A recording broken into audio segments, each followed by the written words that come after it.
Everybody say praise the Lord. Please read Colossians chapter 1 verse 10. Praise the Lord.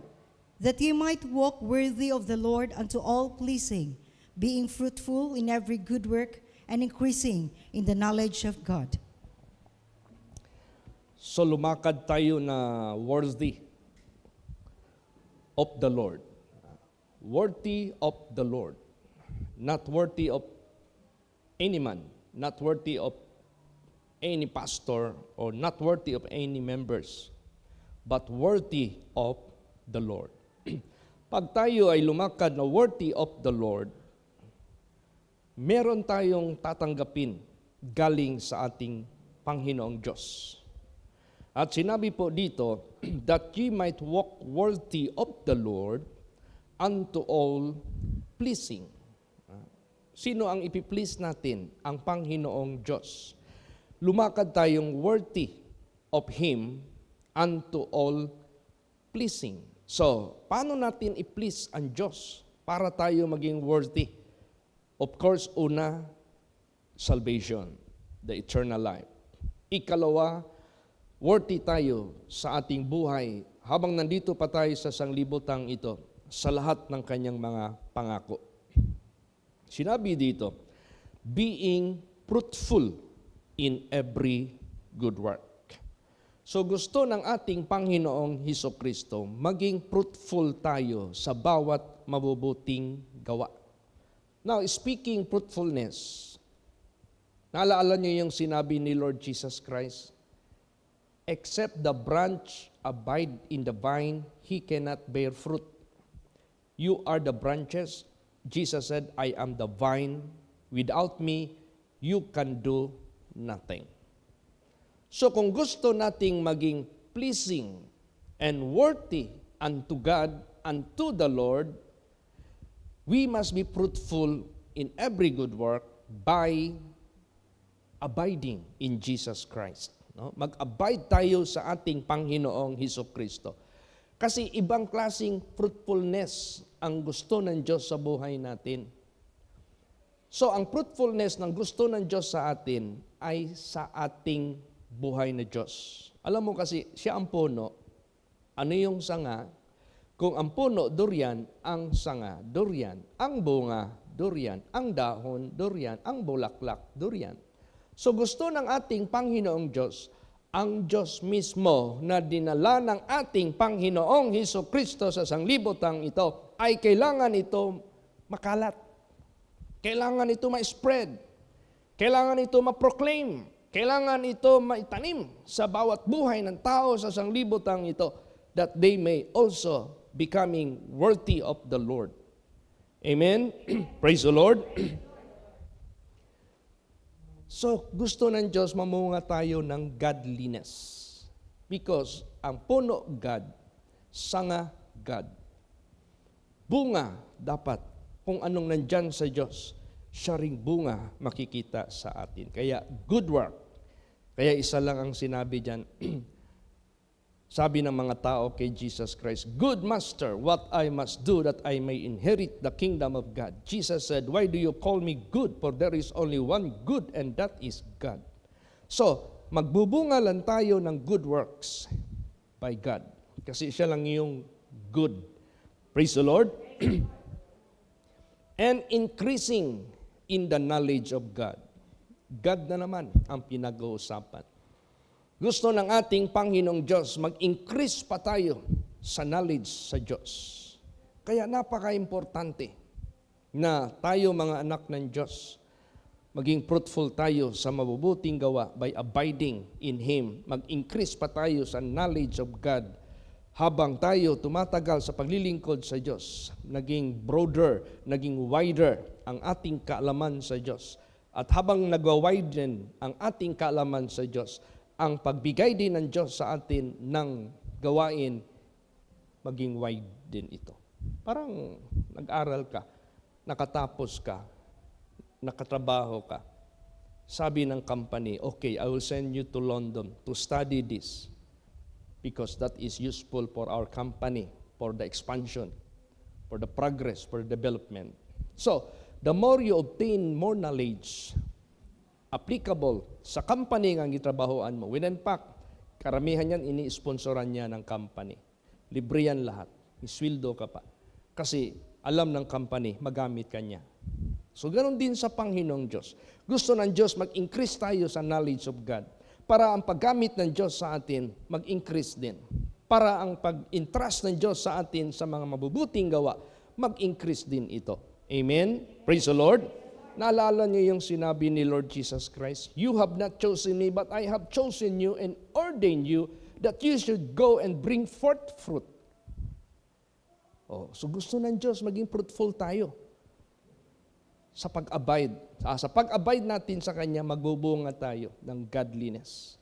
Pag-increase natin ng knowledge of God, lalo pa niya tayong bibigyan ng maraming ipapatrabaho sa buhay natin. Ngayon, yung mga necessities natin, huwag tayong mamroblema dyan. Sinabi na yan ni Lord Jesus Christ, "I will take care of it." Ako ang bahala sa lahat na yan. Gusto lang ng ating Panginoong Kristo, pleasing tayo sa Kanya. Tulad niya na-mention ni Sister Lenlen na pinipray niya kay Jesus magkaroon siya ng 4 wheels. Huwag na yung 3 wheels. Diretsuhin mo na lang sa 4 wheels. Praise the Lord. Para si Brad Sam na mag-drive, hindi na siya palingon-lingon dyan kung huhulihin kayo dyan sa highway. At least you can go anywhere. 4 wheels. Yan ay necessity para sa works of the ministry. Praise the Lord. Tayo lahat, humingi tayo sa Diyos ng ating mga pangangailangan. Binigay ng ating Panginoong Hesukristo. Bakit? Kasi gumagawa tayo ng pleasing in the eyes of God. So the more natin ito pinagtitibay, the more natin ito pinapalabong, alam mo kasi, nung pumunta kami sa Kubon o yung plantation nila Pastora Imelda, kasi yung husband niya mayroong plantation ng palm oil o palm tree o yung palm. Nagpo-produce ng oil. Nakita namin yung mga hinarvest nila na nahulog na sa ground kasi sungkitin man yan, sungkitin. Tapos ihulog lang yan sa ground, ipundo. Tapos daan na ng mga traktor, isakay, ilagay doon sa lorry, i-deliver doon sa bumibili. Napansin namin, ang lalaki ng mga bunch ng kanyang kalapasawit, kumbaga. Tinanong ngayon ni Brad David, ilang pieces ang 1 ton? Ang 1,000 kilos, ilang pieces ng bunch. Nagtaka si Brad David, kaunti lang, makareach na siya ng 1 ton. Sabi niya, samantala ang gitrabahoan ko, let's say, kung 70 pieces para mag 1 ton, sa kanya 40 pieces lang. Dahil ang lalaki. Yung pala, ang problema pala ng mga tanim na hindi masyadong malaki, kulang sa abono, kulang sa linis, kulang sa maintenance. So, sa atin din, para lalo tayong maglabong, para lalo tayong magbunga sa Diyos, para magbunga tayo ng good works through God, magbunga tayo ng godliness through God, magbunga tayo ng marami pang pleasing dyan sa ating Panginoong Diyos. Kailangan tayo cultivated tayo. Kailangan tayo enough yung abono sa buhay natin. Ano yung nagbibigay abono? Pataba. Di ba sa spiritual, ang salita ng Diyos, yung knowledge of God. The more you have the knowledge of God, the more you treasure the work of the ministry na pinapagawa ng Diyos sa buhay natin. The more you treasure sa ministry na pinapagawa ng Diyos sa atin, the more we desire those necessities for us to use para magamit natin. Itong land na ito, alam natin doon sa Matina pa tayo, sarili nga natin maliit naman, 228 square meter lang yung lupa, na puno na natin ng infrastructural building. Dito ang simbahan doon ang banghouse.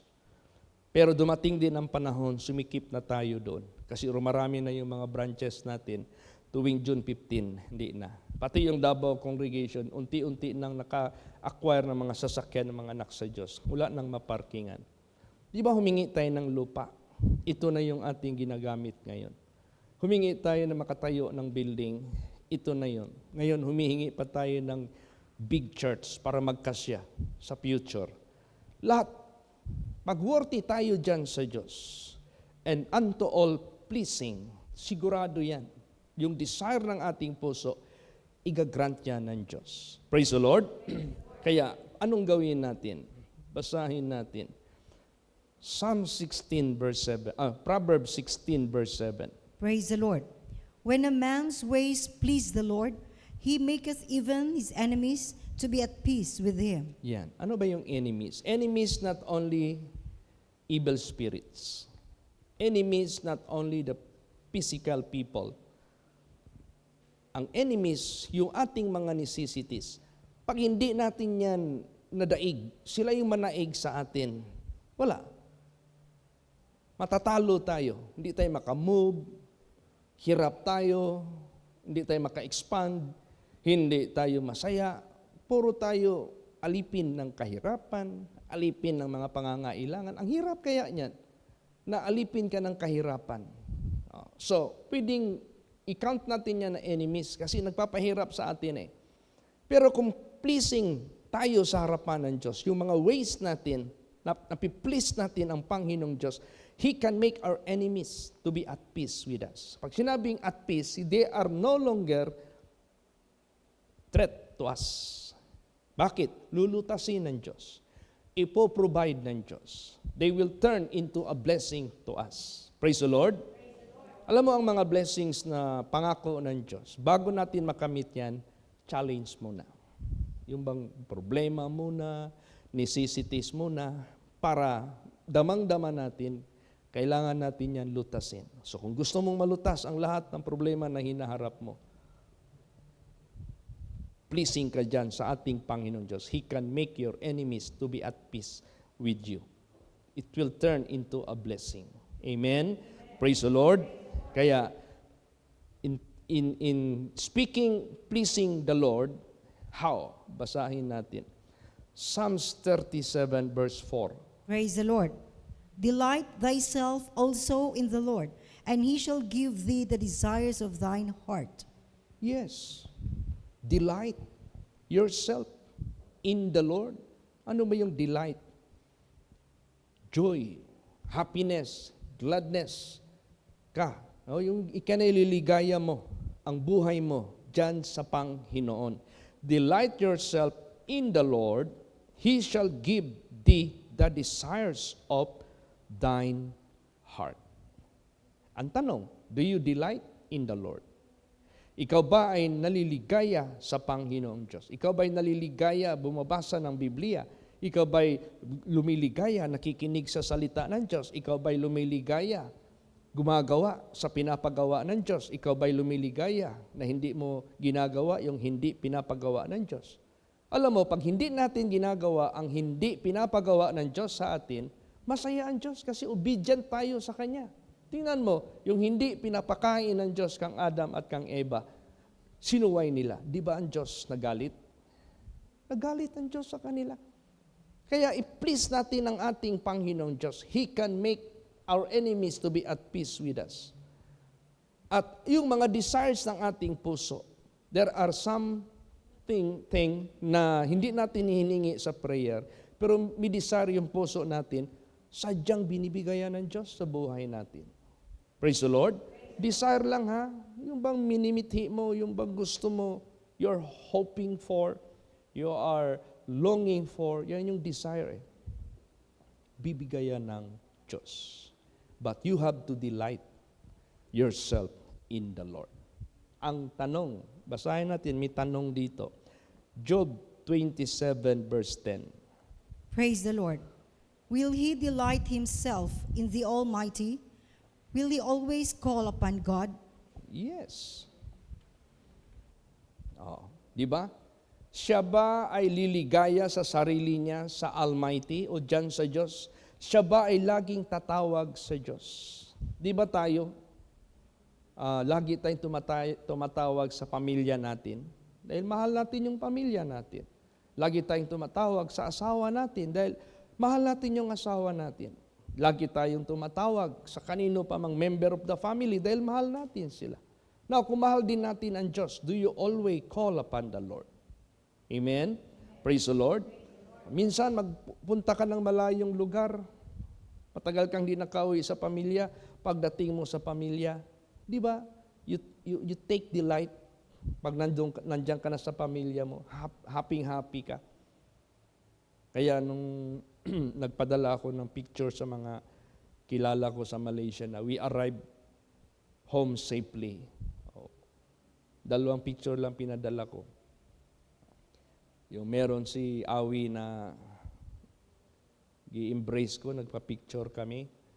Tapos kaming dalawa ni Pastora Joy, nagko-copy kami dyan sa itaas para lang pasalamatan yung prayers nila na we arrive home safely.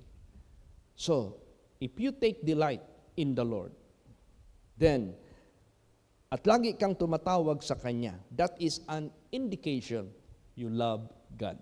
Amen? Praise the Lord. Indikasyon niya na umiibig ka sa Panginoon Diyos. Alam mo yung taong maggagawa ng kasalanan, hindi na yung magtawag sa Diyos. Hindi na yung magsimba. Wala na yung delight sa Panginoon. Para din yung mag-asawa, pag ang lalaki o ang babae, meron ng ibang iniibig, matabang na yan doon sa kanyang asawa o husband. So sa spiritual, ganun din. Para maganda yung relasyon natin sa Diyos, ma-please natin ang Diyos, you delight in the Lord. Praise the Lord. Ipakita mo na masaya ka dyan sa Panginoong Diyos at may reward ka galing sa Diyos. Kasi yung desire ng puso mo, ibibigay yan. Kailangan maging thoughtful tayo sa ministry. Kailangan thoughtful tayo sa paggawa ng gawain ng Diyos.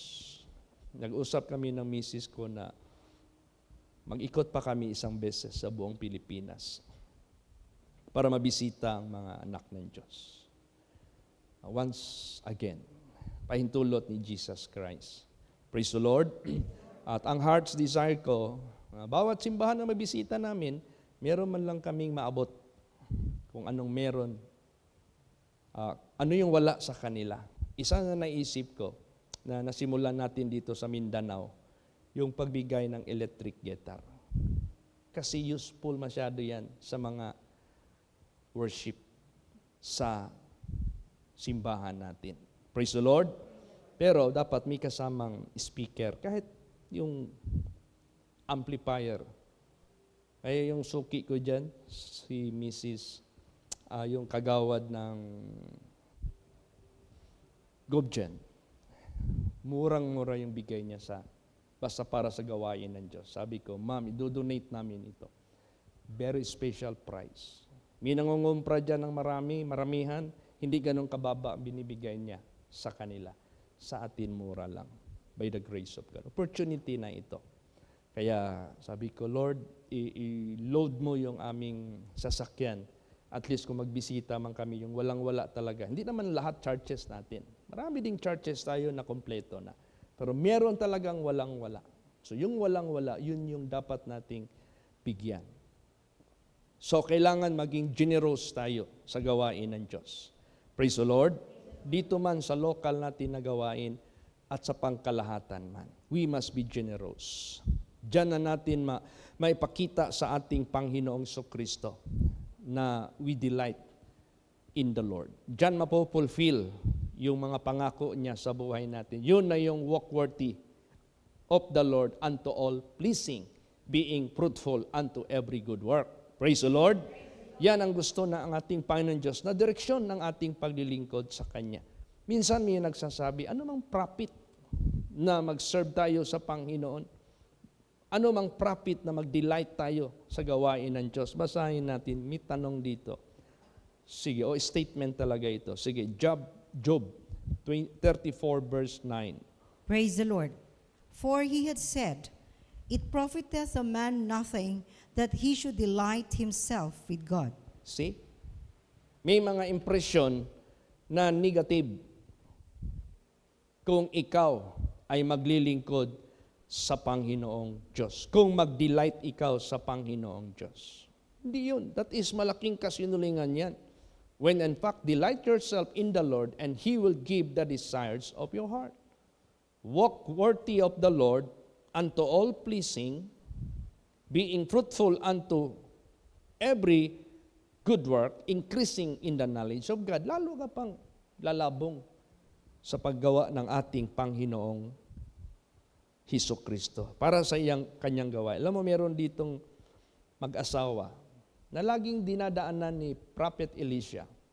Ito si Prophet Elisha, meron siyang visitation at napapadaan siya doon sa bahay ng couple, mag-asawa. Edad na rin.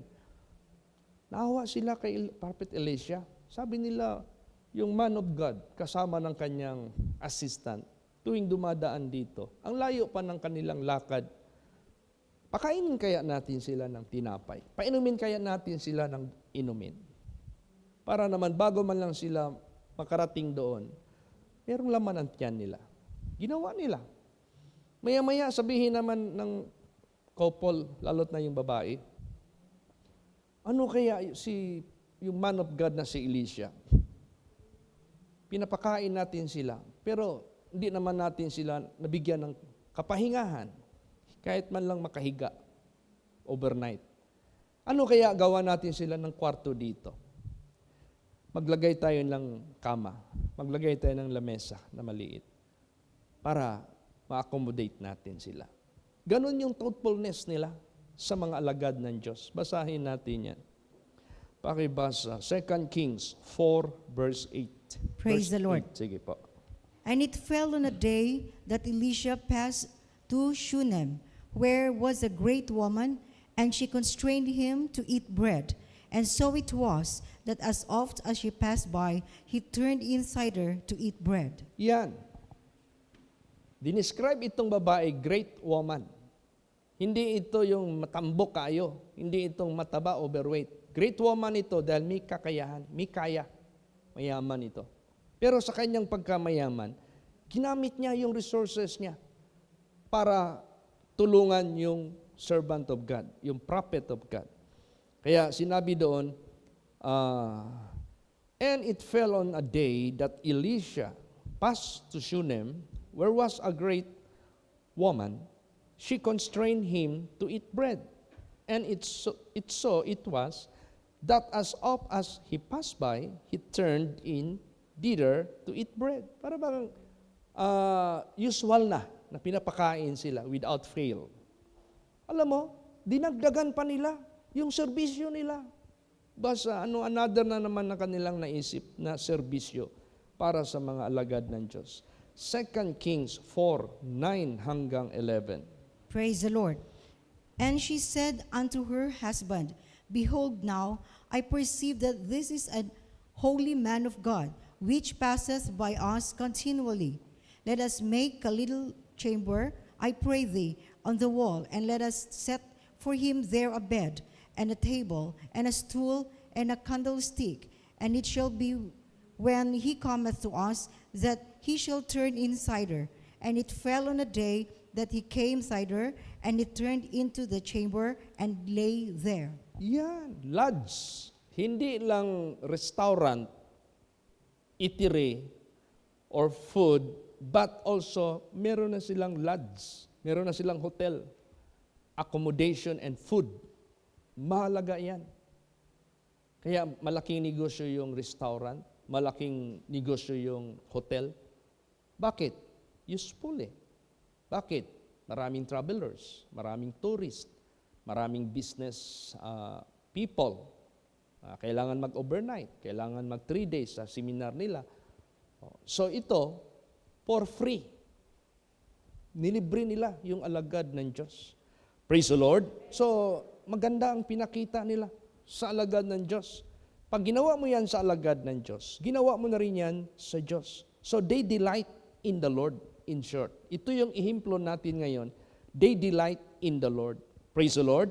At ginawa talaga nila. Alam nyo, dito natin makikita. Napaisip na tuloy si Prophet Elisha. Anong may gaganti natin? Ano kayang kailangan natin para matulungan natin sila? Tawagin nga yung babae. Papuntahin mo dito. Tanungin ko, anong gusto niyang i-pray ko para sa kanya? Sabi naman ni Prophet Elisha. Ano, kausapin ko yung hari for your favor? Sabi naman ng babae, hindi na kailangan. We are well enough. Bumulong yung assistant. Napansin ko, wala silang anak. At matanda na sila. Yung husband matanda na. Ayun, nagkaroon ngayon ng idea si Prophet Elisha. The best na gift na i-pray ko sa kanya, anak. Basahin natin. 2 Kings, chapter 4, 15 hanggang 17. Praise the Lord. And he said, call her. And when he had called her, she stood in the door. And he said, about this season, according to the time of life, thou shalt embrace a son. And she said, nay, my Lord, thou man of God, do not lie unto thine handmaid. And the woman conceived, and bare a son at that season that Elisha had said unto her, according to the time of life. Hindi makapaniwala yung babae. Sabi niya, huwag kang magsinungaling sa akin.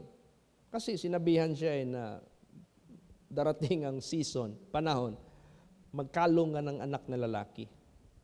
Hindi siya makapaniwala. That is impossible for her. And yet, nangyari. Praise the Lord. Kaya merong profit if you delight in the Lord. Merong blessing if you delight in the Lord. Kaya sa buhay natin, hindi na nga maubos yung ating pag-abound sa good works. Mapalad tayo dahil binigyan tayo ng Diyos ng knowledge. Binigyan niya tayo ng understanding. Binigyan niya tayo ng faith. Binigyan niya tayo ng love. Binigyan niya tayo ng concern pertaining everything. At saan ang galing yan? Yung idea na magpagbigay ka, idea na i-share mo yung gospel, idea na suportahan mo yung ministry, saan galing yan? Sa puno. He himself did it. Praise the Lord. Siya yung originator nito. Siya yung author nito. He is the author of all good works. So habang nag-a-abide tayo sa Diyos, naturally, we will be bringing good works. Praise the Lord. Naturally. It is just a natural. It is just a normal for every man or woman na nag-abide sa ating Panginoong Kristo na kung ano yung bunga, ganun din ang sanga, ganun din ang bunga. Kung ano yung puno, ganun din ang sanga, ganun din ang bunga. Di ba? Ganun. We are so blessed. Amen? Bakit naging bahagi tayo sa Diyos? We delight in the Lord. We delight in the Lord to be with Him. We delight in the Lord to be part of Him. We delight of the Lord na ginagamit niya tayo para sa Kanyang gawain. Kaya, sa buhay natin, don't complain, don't murmur. Minsan, tuksuin ka ba ng diablo? Ano ba itong mga meeting natin sa men's group, women's group? Puro naman lang ito ano tayo? Ayaw mo pa yan. Don't tell me kung makapagbibigay ba tayo except by the source. Praise the Lord. Hayaan mo mag-flow. Ang source ng vine, doon sa mga branches. Hayaan mo ang branches na mag-bear fruit. Amen? Praise the Lord. Hindi pwede na tayo nag-abide sa ating Panginoong Hesukristo na hindi ka mag-bear fruit. Ang delikado niyan, kung hindi ka mag-bear fruit, mismo sabi ni Jesus Christ, puputulin ko ang sanga na hindi namumunga. So therefore, you must understand that if you delight in the Lord, kinalimutan mo ang buhay mo sa Panginoong Diyos, naturally, pag nag-abide ka sa Kanya, dadalo yan sa buhay mo, magbubunga ka rin, release it, bear fruit, much fruit. At yung desire ng puso mo, ibibigayan lahat ng ating Panginoong Diyos. Amen? Praise the Lord. Ganun yan. Basahin natin. 2 Corinthians chapter 9 verse 7. Praise the Lord. Every man according as he purposes in his heart. So let him give, not grudgingly or of necessity, for God loveth a cheerful giver. Yan. Every man according as he purposeth in his heart. Now, how do you purpose in your heart? That is not your own purpose. As you abide in Christ, as you delight in Christ, the purpose of Christ sa mundong ito, idadalo yan sa buhay mo, so your purpose is Christ's purpose. Praise the Lord. Pag ginagawa mo yan, heartily, and you will be loved by God. At anong sabi ni Jesus? Ang namumunga, lilinisin ko para lalo pa siyang bubunga. Praise the Lord. So you will be doing many works, which is mga good works, which are good works. Ang ganda. Mag-abound tayo sa gawain ng Diyos. Amen? Praise the Lord. Ay kung pwede lang ako mag-extend doon sa Malaysia ng stay, pwede. Kaso may nakabook na ng mga air tickets namin na bisitahan like Bacolod and tawag nito, Iloilo. Kaya ngayon yung pastora natin doon, pinatuloy niya yung hindi namin natapos. Kasi suppose, punta kami ng Tingkayo. Alam siguro yan ni Brad Samuel. Tingkayo, sa may Lahadato. From the highway, mga 2 hours pa, papasok doon. Nandun sila ngayon. Nagsiservice na sila ngayon doon. Si Pastora Gracelyn, Pastora Bibing, Brother David, Brother Eugene. 2 sasakyan sila lahat. Yun yung hindi namin na-cater. Plus yung sa Sirimosta, dahil nagbaha doon. Nagbigay sila sa amin ng status doon na mahirap muna ngayon kasi banjir, baha. So, daming gawain. Praise the Lord. Kaya, dami nating gawain. Abide ka lang kay Jesus. Delight ka lang sa Panginoong Diyos. At ano yung purpose ng Diyos? Same purpose din sa buhay natin. Gawin lang natin yan ng buong puso. Diyan natin makikita ang kapangyarihan ng Diyos. At the more na yung isip natin, yung puso natin, masagana para sa kanyang kalwalhatian. Basahin natin. He is teaching us how to abound in good works. 2 Corinthians 9:6. Praise the Lord. But this I say, he which soweth sparingly shall reap also sparingly, and he which soweth bountifully shall reap also bountifully. Yan. Sino man ang nagatanim ng kaunti, aani ng kaunti. Sino man nagtatanim ng masagana, aani ng masagana. Natural. Nagtanim ka ng marami, marami din yung aanihin mo. Nagtanim ka ng konti, konti lang din yung aanihin mo. So, ang instruction ng Diyos sa atin dito, that you may bring much fruit. Praise the Lord. Bakit? That is for your own benefit. Ano pala ang magiging mangyari? Basa. Hebrews 6:10. Praise the Lord. For God is not unrighteous to forget your work and labor of love, which ye have showed toward his name, in that ye have ministered to the saints and do minister. Yes, lahat ng ginagawa natin sa ating pagminister sa mga saints, sa mga gawain sa ministry, hindi yan makalimutan ng Diyos.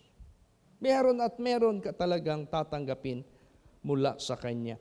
God is not unrighteous to forget your work and labor of love which ye have showed toward his name, for the sake of the ministry, for the sake of his gospel, for the sake of his name, in that ye have ministered to the saints and do minister. Hindi yan makalimutan ng Diyos.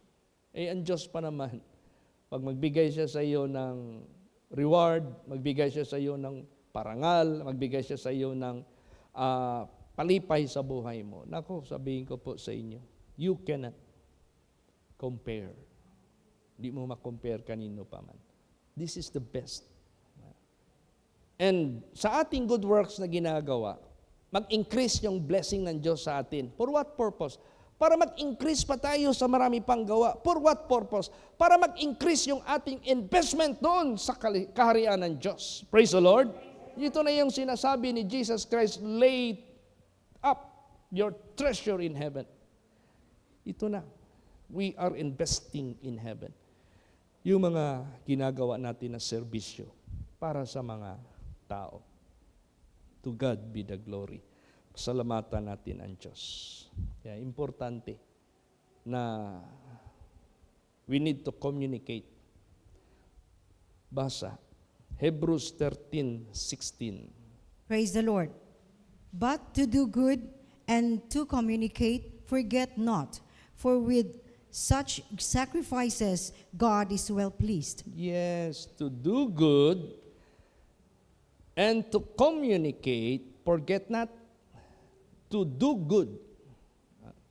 Gagawin mo pa ang mabuti. To communicate. Kailangan makipag-communicate ka. You have to take some knowledge from our churches, from our congregation, from the people of the world. What is necessity for us to do? Do it. Such sacrifices, God is well pleased. Praise the Lord. Tulad niyang Jensen, kailangan ayusin yung simbahan doon.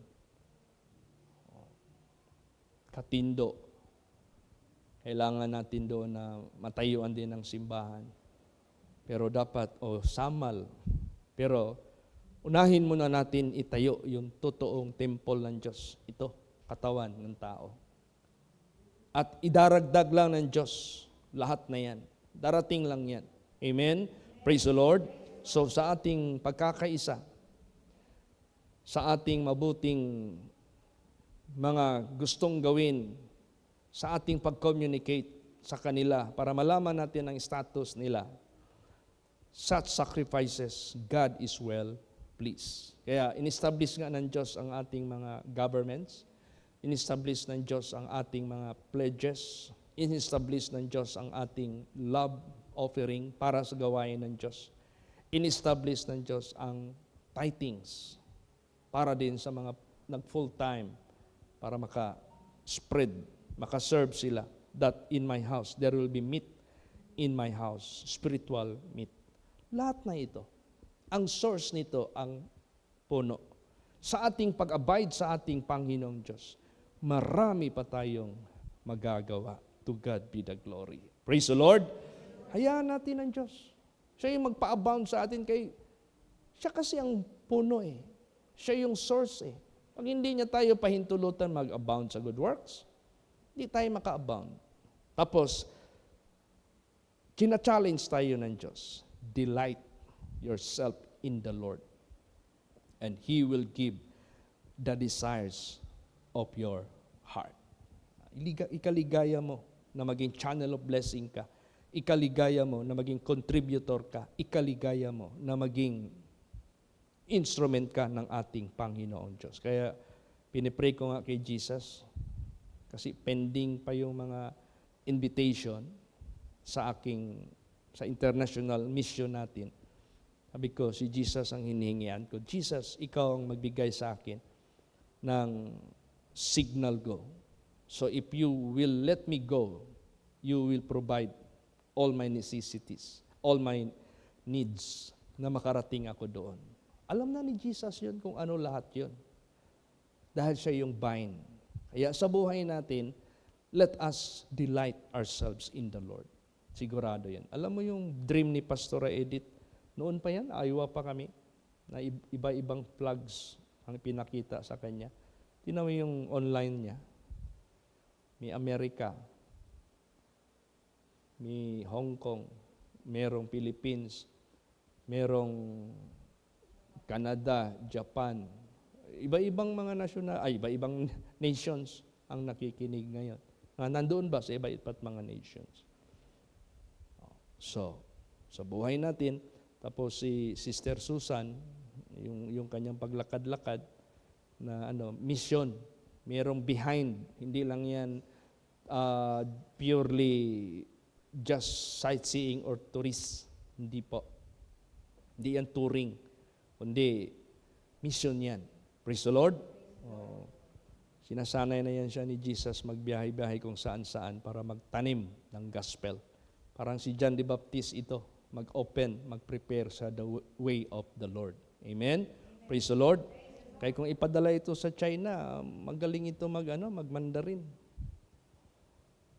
Oh, ni hao. Ni hao ma. So, ang dami. Alam mo, nagsikap ako sa Malaysia na makapagsalita talaga ako mag-preach ng Malayo. Meron na ba akong na-compose doon na sentence? Sabi ko, nandiyan pala si Carol, tsaka si Brad Roy, tsaka si Brad Samuel. Kausapin ko na lang kaya ito, magmalayo na lang kaya ako. Tapos nag-download ako ng bahasa. Indonesia, yung hari-hari ba, yung daily na ginagamit. Minsan nag-preach ako, ang first sentence ko malayo. Sabi nila, sana tuloy-tuloy na yan. Hindi lang. Unless siguro mag-stay ako ng 1 year doon, siguro maano ko na yan. Pero parang hindi pwede kasi dami nating bigyan talaga ng God's will. Anyway, we can study. Praise the Lord. Dito naman yung mga imported natin, members from Malaysia. They can still check up Malay. Pwede nila akong turuan kung ano mang i-ask ko sa kanila. So, to God be the glory. So, wag nating kalimutan. You want your desires will be granted. At lahat naman ng mga desires ng mga anak ng Diyos na nagpabilin sa Kanya, na nag-abide sa Kanya, what are those belong to Him that will be also your desire? Yan na yung anything that we ask in prayer, believing ye shall receive, and all things what we shall ask according to His will, He heareth us. So ang importante sa atin, first move, abide in Him. Idadaloy lang ng Diyos ang lahat ng galing sa vine, mamumunga lang tayo. Sadya tayong mamumunga. And that fruit shall remain. At that will be harvested investment in heaven. So, to God be the glory. Present yourself. Ipresentar mo yung sarili mo. Here I am, Lord. I delight in you. Praise the Lord. Ay, ibibigay yan ni Lord Jesus Christ 100%. Sigurado yan. So, i-pray natin ang ating mga kapatiran, Brother June Mandagyo, na stroke. I-pray natin siya na madali siyang gagaling. Hindi naman masyadong makaistorya pa man. Sister Norma Asildo, the sister of Sister Helen, stroke din. Bukas bibisitahan ko sila. Pastor Jong, acid reflux. Excuse me.